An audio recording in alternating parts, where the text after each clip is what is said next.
Hello and welcome to India's World. Last October, about 250 men, armed mostly with knives, slingshots and about 30 firearms, launched an attack on 3 police posts on Myanmar's northwestern border with Bangladesh. They killed 9 police officers and fled with about 50 guns and 10,000 rounds of ammunition. The International Crisis Group, a Belgium-based NGO, in a report released last month said that the attacks were the handiwork of a new Islamic insurgent group called Haraka al-Yaqeen, or the Faith Movement. It claimed that the new Islamic extremist group, comprising Rohingya Muslims, had links in Saudi Arabia, Dubai, Pakistan, Bangladesh and possibly India. The Rohingyas are a stateless minority in Buddhist-majority Myanmar. There have been clashes between Buddhists and Rohingyas over a long period of time. The worst riots were seen in 2012, which left 200 people dead and 150,000 Rohingyas homeless. They continue to live in refugee camps since then. Aung San Suu Kyi, the de facto leader of Myanmar, has been criticized internationally for doing little to prevent the ethnic cleansing of the Rohingyas. Last year, she announced that an advisory commission led by former UN Secretary General Kofi Annan would look at possible solutions for the standoff with the Rohingyas. But nothing seems to have come out of that move. The situation of the Rohingyas is further complicated by the recent allegations of the emergence of an allegedly Islamic insurgent group among them. To discuss the persecution of the Rohingyas in Myanmar and whether it is driving them towards extremism, we have with us a very distinguished panel of experts. We have with us Ambassador Preet Malik. He has served as India's High Commissioner to Singapore, Tanzania, Seychelles, Malaysia and Brunei, and India's Ambassador to Bahrain, Cuba and Myanmar. We have with us Professor Baladas Ghoshal, an expert on Myanmar. He was Professor of Southeast Asia and Southwest Pacific Studies at Jawaharlal Nehru University, New Delhi. He's been associated with various think tanks, including the Center for Policy Research, Institute for Peace and Conflict Studies, and Society for Indian Ocean Studies. We also have with us my old friend Ambassador Vivek Karju. He retired as a Secretary in the Ministry of External Affairs and was India's Ambassador in Afghanistan, Thailand and Myanmar. I welcome you gentlemen to this discussion. Ambassador Preet Malik, let me begin with you. Why does Myanmar refuse to recognize that the Rohingyas have lived in the Arakan area for centuries, for several generations? What would you say are the root causes of the marginalization of the Rohingyas in Myanmar? Well, the reality is that those who they consider non-Burmese have consistently been kept outside the citizenship of Myanmar or Burma earlier. And the Rohingyas are not an exception as far as that is concerned. This has been true of the way they do these things.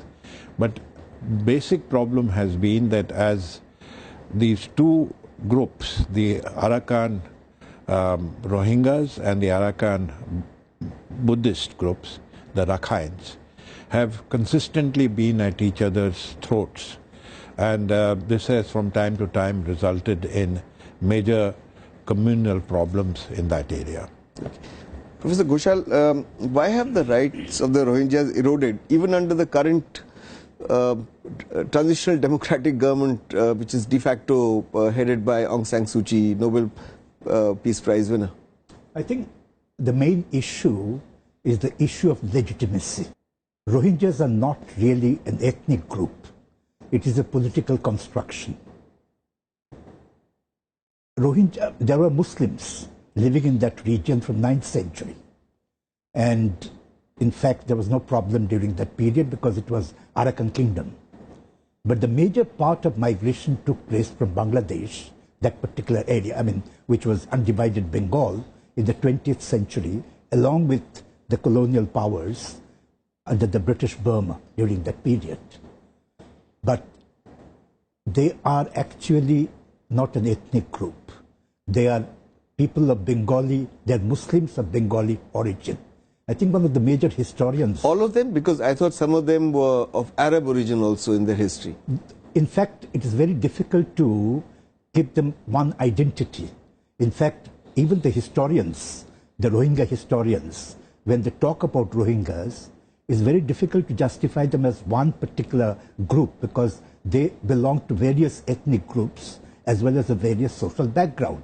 In fact, one of the most well-known historians of Rohingya, that Rakhine history, Benedict Rogers, he says that they are actually not an ethnic group, but of Bengali Muslims, of ethnic origin of Bengali Muslims.